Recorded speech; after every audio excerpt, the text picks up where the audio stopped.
Yuhu everybody, welcome back again with me. Oke, kembali lagi di channel saya ini.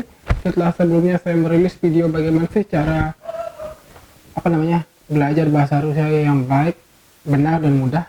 Di video itu saya juga berjanji untuk merilis video selanjutnya, yakni video cara membaca atau menulis alfabet bahasa Rusia, yakni huruf Kirilik. Oke, sebelum videonya dimulai, simak dulu bumper yang lewat berikut ini.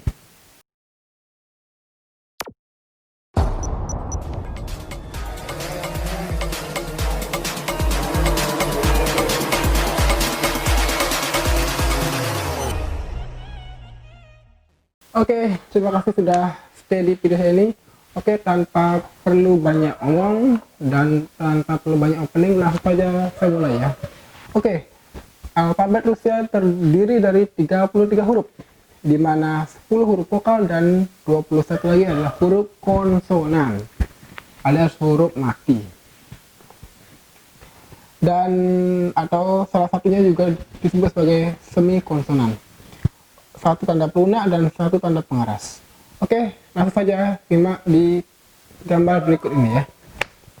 Oke, yang pertama adalah huruf A. A. Tulisannya sama dengan bahasa Inggris. A. Jadi yang kita baca adalah sama. A. A. Jadi cukup simpel, tidak ribet dan mudah untuk diungkapkan. Selanjutnya adalah B. Tulisannya hampir serupa dengan B, akan tetapi sedikit sedikit seperti robot. Mungkin kalian bisa cek di sini ya. Itu dibaca B, B, B, brapo ya, brapo, B, B, B, huruf B. Selanjutnya adalah huruf W. Tulisannya adalah huruf B seperti biasa, huruf B ya, huruf B yang seperti kita lihat, akan tetapi itu dibaca V atau W, Victor atau Whiskey. Namun saya lebih sering menyebutnya dengan kata W, W, Whiskey, W, W. Oke, selanjutnya adalah huruf setengah T, ini G, golok. Tulisannya seperti seperti apalah, huruf L,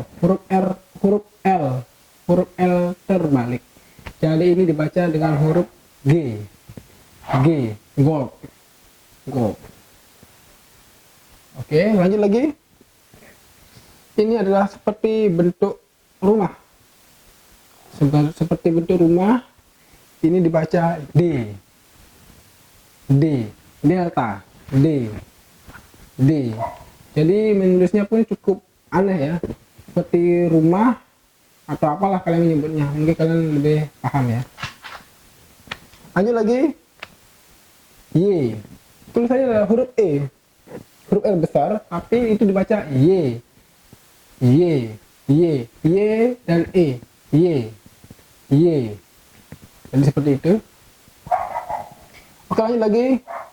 Huruf selanjutnya dari huruf E, akan tetapi pada bagian atasnya ada tanda petik. Ada tanda koma di atasnya. Yang ini dibaca yo. Dibaca yo. Lagi ada simbol aneh, ini seperti rumput atau lambang suatu lembaga atau apalah kalian menyebutnya. Ini dibaca Z dan H, itu penggabungannya. Jadi kita mengucapkannya dengan kata Z. Cukup perlu latihan dari kita sendiri. Z. Untuk kalimatnya nanti saya akan jelaskan di akhir alfabet ini ya. Ya, ini ada lagi angka 3. Angka 3 ini dibaca Z atau Zulu, Z. Angka 3, tapi yang kita baca adalah Z, Zulu, A, B, C, D sampai Z. Huruf Z itu adalah angka 3 ini. Lagi lanjut, ini adalah huruf N terbalik. ini dibaca I. Huruf N tapi terbalik. Ini adalah huruf I kalau kita baca dalam bahasa Rusia. I itu yang lebih lunak. I. Jadi dia jatuh datar. I. I. Lanjut lagi. Ini sama seperti yang barusan, yakni huruf I, tapi ada tanda contreng di atasnya, ada tanda setengah lingkaran. Ini dibaca I juga, tapi lebih ke diphthong. I, I, I. Kalau yang tadi kan I, datar dia. Kalau yang ini I, I. Itu huruf N terbalik dan tanda setengah lingkaran di atasnya ya.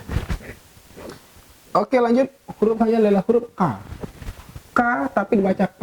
Ya, seperti yang tadi huruf A dibaca A, dan ini K dibaca K.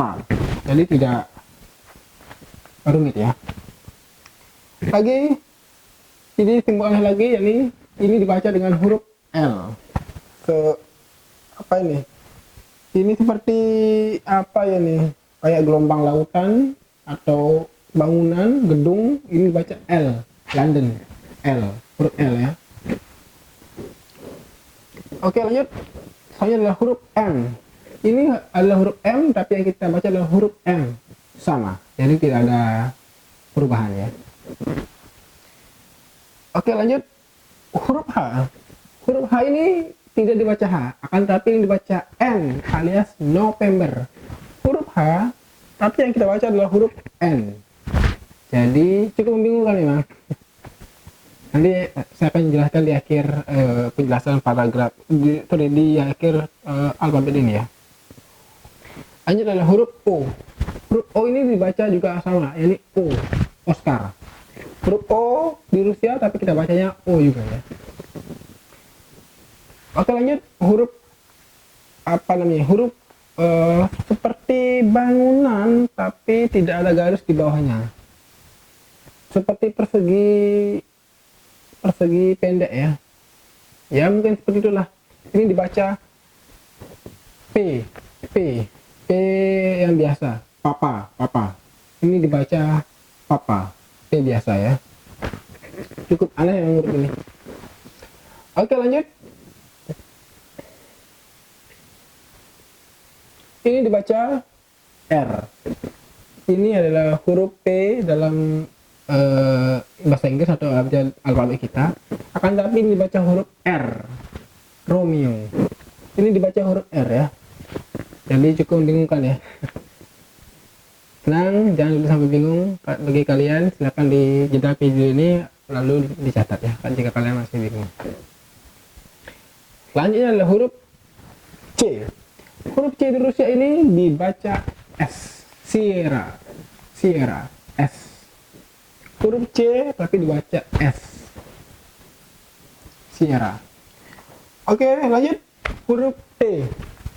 T dalam alfabet tapi kita bacanya sama, ini Tenggu alias T. Nah ya, jangan dulu pusing. Nah huruf T dibaca T. Selanjutnya adalah huruf Y. Huruf Y ini dibaca U, uniform. Huruf I ini dibaca huruf U alias uniform. Oke, lanjut lagi ya. Jangan dulu pusing. Masih berapa menit ini? Masih baru 8 menit ya. Hampir ke 9 menit. Oke, tadi setelah baca huruf Y, kita sekarang dapat simbol baru, yakni huruf angka 0 tapi ada garis di tengah. Kalian bisa lihat? Itu dibaca Foxtrot, F yang ada bendera ya, Fanta. F yang ada bendera, Fanta itu dibaca itu dibaca Fanta, huruf 0 yang kepotong di tengahnya itu. Selanjutnya adalah huruf X. Dalam alfabet kita lihat huruf X tapi itu dibaca adalah H, hotel, H itu dibaca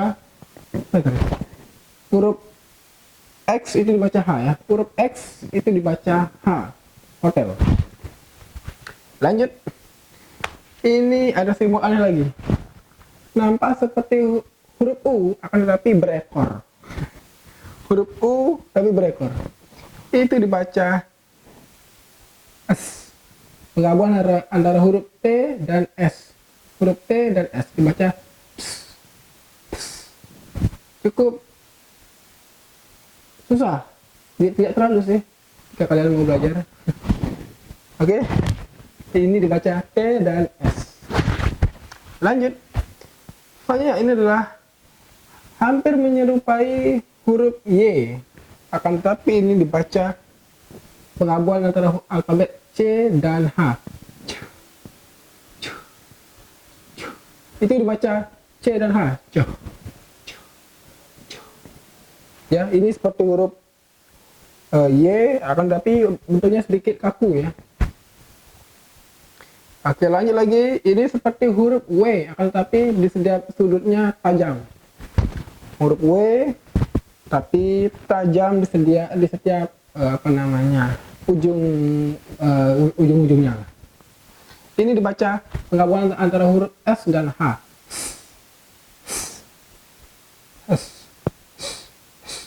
S dan H. Cukup unik yang huruf ini. Oke, lanjut. Penerus dari huruf sebelumnya, yakni sama seperti tadi, akan tetapi lebih berekor. Berekor ke arah kanan, di bagian bawah kanan ya, pojok kanan bawahnya itu ada ekor. Itu dibaca penggabungan antara huruf S dan Y.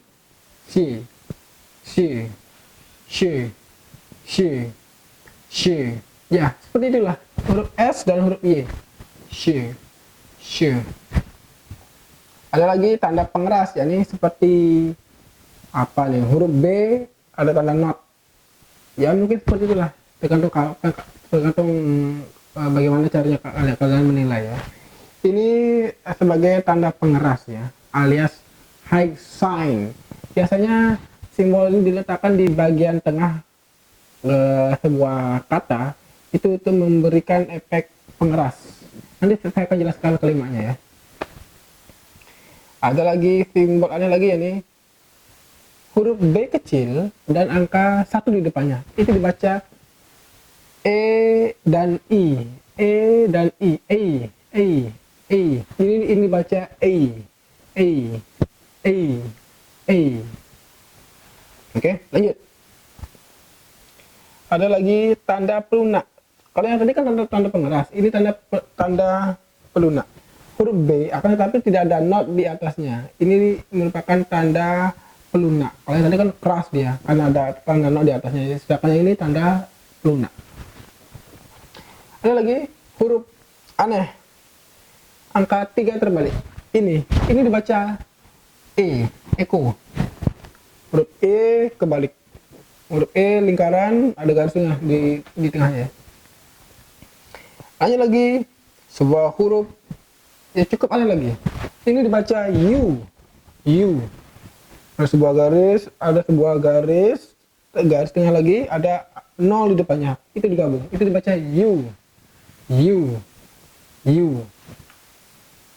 Oke, lanjut. Huruf yang terakhir adalah huruf R terbalik. Huruf R terbalik ini dibaca ya. Y dan A. Ya. Ini dibaca ya. Oke, itu merupakan sedikit penjelasan mengenai alfabet Rusianya. Oke, sekarang saya akan menjelaskan kepada kalian yakni penjelasan secara umum mengenai bahasa Rusia ya. Yang pertama di sini saya akan menjelaskan bagaimana sih caranya mengucapkan kalau yang selamat pagi, siang, sore, malam sudah saya rilis di video sebelumnya ya.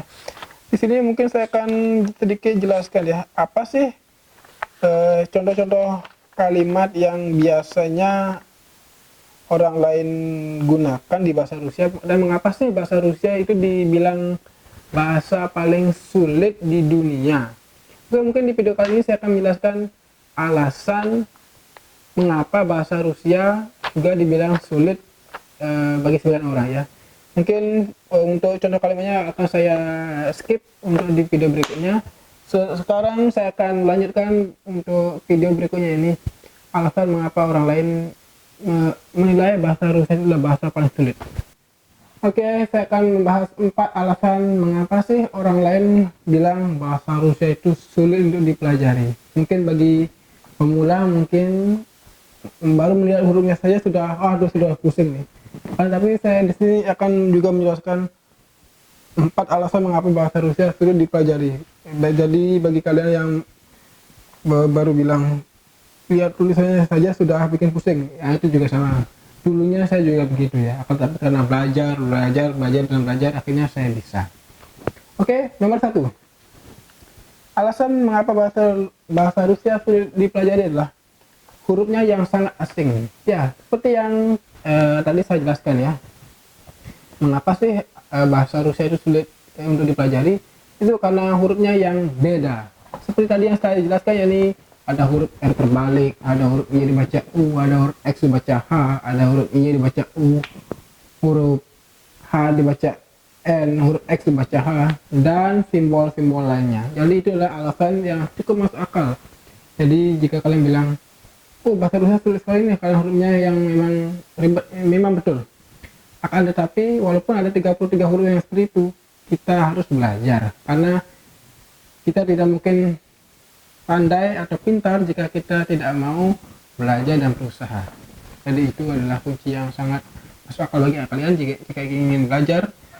Harus ada motivasi dari diri kalian. Mengapa sih saya harus belajar bahasa Rusia, untuk apa sih? Jadi itu adalah masukan pada diri Anda.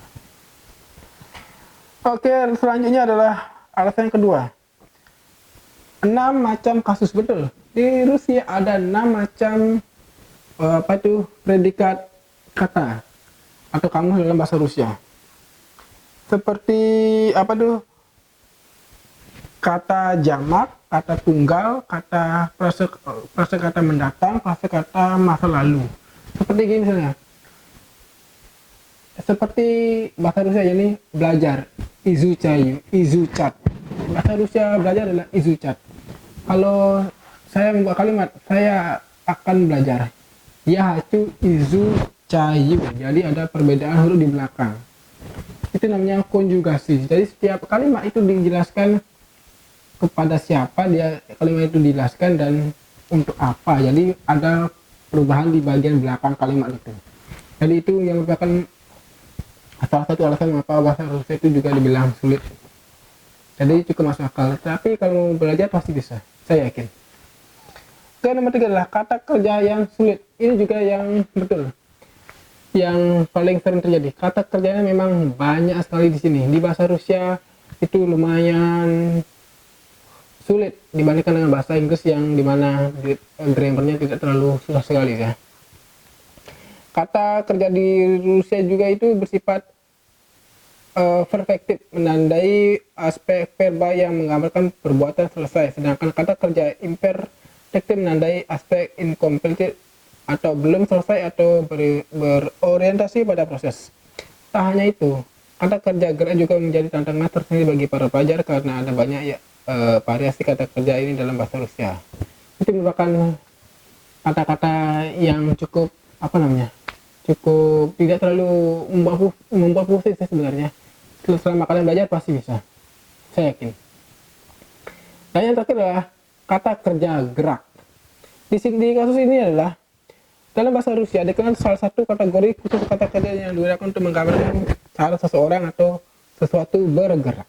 Misalnya ketika Anda pergi ke stasiun, apakah Anda pergi ke sana berjalan kaki atau naik transportasi? Ya ini betul. Di dalam bahasa Rusia ada yang namanya pergi. Pergi itu kalau di bahasa Indonesia kan mau pergi dengan kendaraan, mau pergi dengan jalan kaki, terserah. Kalau di bahasa Rusia beda. Pergi dengan kendaraan atau pergi dengan jalan kaki. Jadi itu dibedakan, jadi tidak sama. Itu yang membuat juga bahasa Rusia menjadi ribet. Ada lagi kata kerja gerak ini selalu berpasangan dan memiliki aturan yang berbeda-beda. Salah satu contoh kata kerja ini adalah idi atau hadit.